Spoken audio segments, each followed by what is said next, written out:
Welcome back. You watching The Fix with me, Karima Brown. Now, the African National Congress has shared its line of march with the party faithful yesterday when Cyril Ramaphosa addressed thousands of supporters in Kimberley. The focus remains the stagnant economy and how to get inclusive growth and jobs. Joining me via Skype to unpack the statement is ANC National Executive Committee member Dakota Lekgoete. Mr. Lekgoete, good morning. Thank you so much for joining us. I understand you are still in Kimberley. First things first, the African National Congress has welcomed the resignation of Jabu Mabuza, former board chair and acting CEO. Yesterday, the president told our political editor here at ENCA that he is setting up a council for state-owned entities. When exactly is that council going to be set up? No, thank you very much, Karima, and to all the viewers at home. Look, what we have concluded is that out of over 700 SOEs that we have, we will need a holding council that all of them will have to account to, in particular all the boards, in terms of corporate governance, in terms of their finances. So that particular council, I think the president will announce it immediately after the State of the Nation address.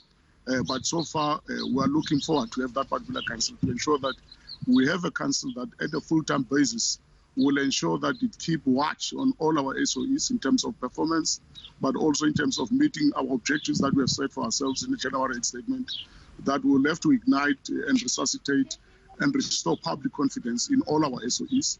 Part of what we plan to do is that particular council, but also to ensure that all of them, including ESCOM, SAA, all of them can perform optimally and can help us in our drive to create jobs, to get investment, but also to ensure that we build the necessary capacity and skills that the economy requires. What is the format of this council going to take, Mr. Lekgoete?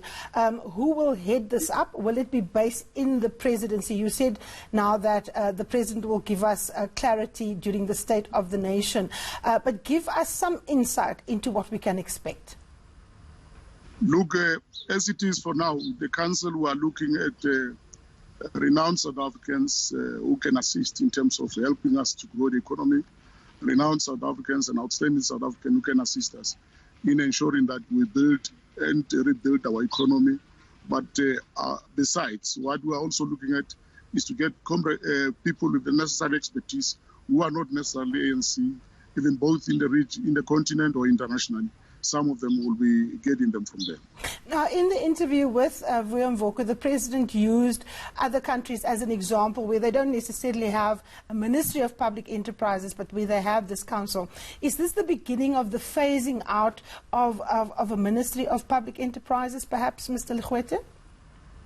Look, for now, it will be a joint effort. It's not the beginning of the phasing out. I think the reconfiguration of the cabinet, it's a prerogative of the president. I think at a particular point where he feels or he thinks that would be necessary, the president will make the necessary announcements. But as it is for now, both the council and the ministry are going to coexist. You just said it's the president's prerogative to reshuffle his cabinet, but you raised it without me even asking you the question. So let me ask the question. Is a cabinet reshuffle on the cards? Is that what the African National Congress's National Executive Committee wants? No, not for now. As it is for now, you would know, the cabinet that we have, it's still brand new. It's less than 8 months in office. We expect all of the comrades who are there to do their utmost best, and so far we are happy about their performance. At least there's a slight improvement from what we have resolved in our last conference. Amongst issues that we resolved, that we'll have to restore public confidence in SOEs. You'll see the first move, it's on the cut, to get an SOE council that is going to oversee all SOEs in the country. So we don't have any plan for any cabinet reshuffle, but that still remains the prerogative of the president. If at any time he thinks it's necessary to make a reshuffle, he will inform the African National Congress, top 6, and from there the necessary announcements can be made by the president. Now, let's go to the other big chunk of what the president spent his time on speaking about yesterday, which is the capable state. Many people say that the state of the state is in fact in intensive care, critical but stable. We can't roll out Panado even if we wanted to. How are you going to go about, for example, strengthening municipalities? The President spoke about, having one budget, strengthening and shoring up district municipalities. We are a couple of months away from a municipal election. What's the ANC planning here? Look, we have already tabled from our last year January 8 statement a district development model for our approach to municipalities.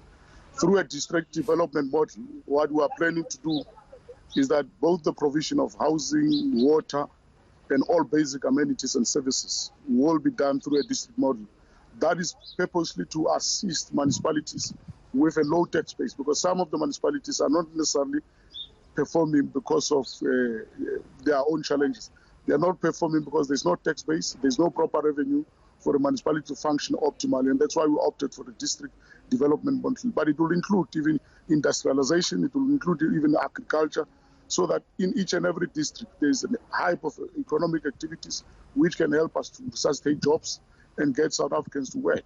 Part of what we are planning to do also in terms of municipalities is that most of our candidates who are coming in 2021, there's going to be a process that they will have to undergo through our internal electoral college, where in each and every candidate's qualification, experience, included to a certain extent, some of them will have to be interviewed by that particular college of us to ensure that we place proper people, because part of what we have realized is that we have challenges of corporate governance in most of our municipalities. Mr. Lekgoete, let me just come in here quickly. With respect, you have tried to do this before. You've asked councillors and candidates to sign a pledge. You have asked people to undergo lifestyle audits, and yet every time the Auditor General releases his findings, the mismanagement continues to grow, and we are yet to see consequence management. So this electoral college of yours, what is going to be different? What is going to be different is that we are going to change our selection criteria of candidates, councillors who are coming to assist us in our municipalities, to ensure that we have capable people who can play oversight over municipalities. Because what the Auditor General raises is the African National Congress, we appreciate it and we think it needs to be corrected. It cannot be possible that so many millions and billions of rands are wasted through unforeseen expenditures which are necessary, and there's no oversight from the side of councillors, because some of them do not even have the relevant capacity to interpret an annual financial statement or even just a balance sheet of the municipality. So we need capable councillors who can play the oversight and ensure that municipalities functions effectively and optimally. Now, this electoral council that you've set up, historically the way you've deployed people is via your deployment committee, which of course the Deputy President David Mabuza heads up. Does this mean the deployment committee no longer picks the candidate, that this electoral college will be the centre of where candidates will be picked? And are you likely to have the same approach with other key appointments? We saw, for example, the President in his accepting Jabu Mabuza's resignation said that the composition of the ESCOM board is going to be critical, because it has to be made up of people that have the necessary professional qualifications, which means that it weakens the historically politically loaded way in which you make decisions, where you deploy people and you've come in for criticism that you've deployed pals rather than people who are able and capable to do the job. Yes, look, the deployment committee, it remains the deployment committee of the subcommittee of the NEC. This particular electoral college, it will assist us in terms of choosing the best candidates through a selection process that is going to be adopted by the National Executive Committee very soon. And part of the work that that particular college will do, it's precisely related to local government candidates of councillors. So the other related issues, be it the council or any other deployment, it will have to undergo its normal process through adverts and through the process of government. So, but what we have required is to comply with our 54th National Conference resolution that we must restore public confidence in state institutions. So it means even in terms of capacity, we need the necessary skills, where possible. Academia and other related professionals will have to get them out of universities. I hear what you're saying, and I appreciate that that's your commitment, but we can only measure you against what you do rather than what you say. And the track record doesn't look so stellar. So, for example, already people are saying that the board of Eskom is going to be a bun fight between the factions because even though Eskom is deeply in debt, it's very lucrative for people to be on that board because they are, of course, sitting at the seat of power. And we've seen in previous administrations how people connected to the board have been able to enrich themselves, chief executives, people like Matsela Koko and others, whose daughter, according to newspaper reports, got a 16 million rand contract for doing very little. So how are you going to prevent the factions from using this as an opportunity, A, to further their financial interests and their proxies on the boards that you are going to be reconstituting? Look, the Eskom board is one of the classical examples that we cannot experiment with people's life. We have to deliver as the governing party. We have the burden of responsibility and to lead society.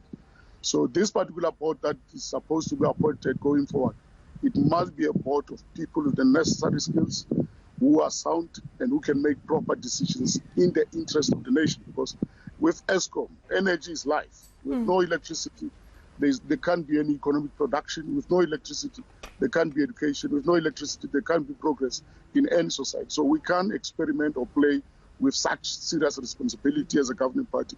We have that particular burden to ensure that we restore public confidence on our state institution as mandated by the National Conference. And that's the point that we want to put forward to the president, to the premiers, to the mayors and all councillors, all employees of the ANC.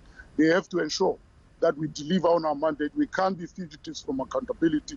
We are the governing party. We have to ensure that this country functions and that the taxpayers' money is used effectively to ensure that we deliver on our money. Mr. Lekgoete, when exactly would the ANC like to see a new board in place? Because we are expecting more resignations. One person has already resigned. The president indicated that more people will be resigning. What is your time frame as the governing party? What are you telling the president and the deputy president and Minister Pravin Gordhan and Minister Mantashe what you want? How soon should this board be up and running? We want it as soon as now, because we need to turn around the situation of load shedding in Eskom. We need to turn around the situation of poor corporate governance in Eskom. We need to turn around Eskom as a public institution to make it more effective, but besides, to make it more attractive to investment so that whoever who can partner with government can assist us. Okay. And the president and everybody, they are mandated to do it now, because the challenge that we have is that we have a declining economy that is contracting. Part of the reason and part of the problem is Eskom. We need to get it right. Yeah. We are owning up as the governing party. Things need to be done properly and correctly. We need to renew. By renewal, we mean that things will never be done the same. Okay, let me ask you a final question, Mr. Lekgoete. There is talk that the Zondo Commission is going to ask the president to extend the life of the commission because we still need to get to the bottom of what happened during the state capture years, but more importantly, holding people accountable. Will the African National Congress support the Zondo Commission's request, if it should come to the president, to extend the life of the commission? Look, for now, we don't have any NEC decision that says we must extend the life of the Zondo Commission, but those who are deployed in government, once they can bring the report to the ANC, we engage it, will be in a position to can make a decision. But besides the Zondo Commission, those institutions of the state, be the NPA, be the judiciary, be the police, and everybody, they have a mandate to ensure that we fight corruption and we deal with corrupt elements in society. I think as it is now, we don't have to wait for the finalization of the Zondo Commission. Yes. With whatever evidence that is there, they need to act. Now, and with whatever reports which are there, they need to act. So I don't think we have to wait for the Zondo Commission to complete its job. Okay, so let's talk about the fact that the NPA needs to do its job, the Hawks needs to do its job.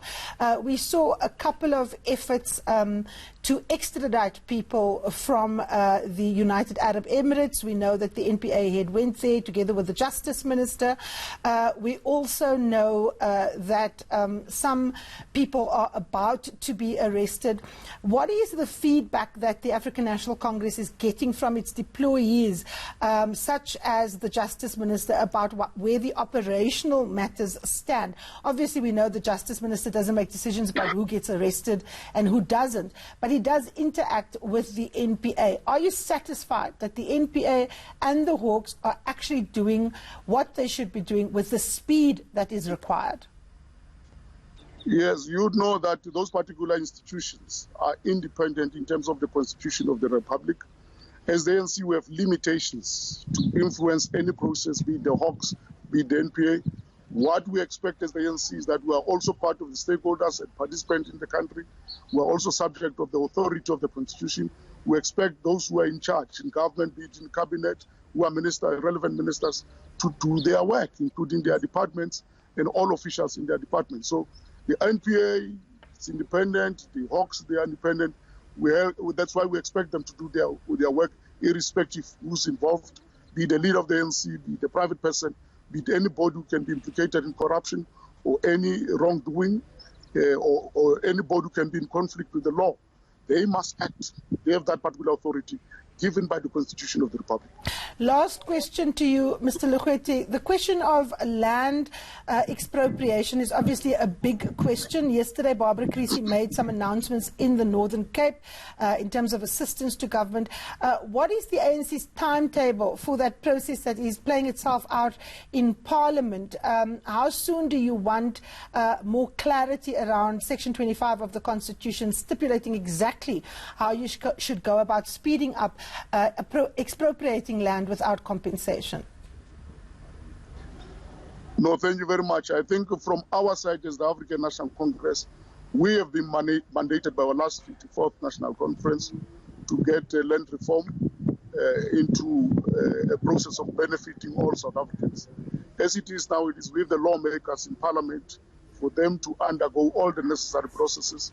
What we have said as the ANC, and what we even repeat for now, is that whatever process that is going to be undertaken, it must not disrupt the economy, it must not disrupt the normal lives of our people. It must be a process that can get the buy-in of all South Africans. And we need to ensure that all of us understand that we have to share the little resources that we have as a nation, rather than the few elite owning up the rest of the economy, when many of us are going out without even having supper or breakfast. All right, that is where we leave it. Thank you so very much to the ANC's Dakota Lekgoete. Next up, we take a look at the stories making headlines in the weekend newspapers.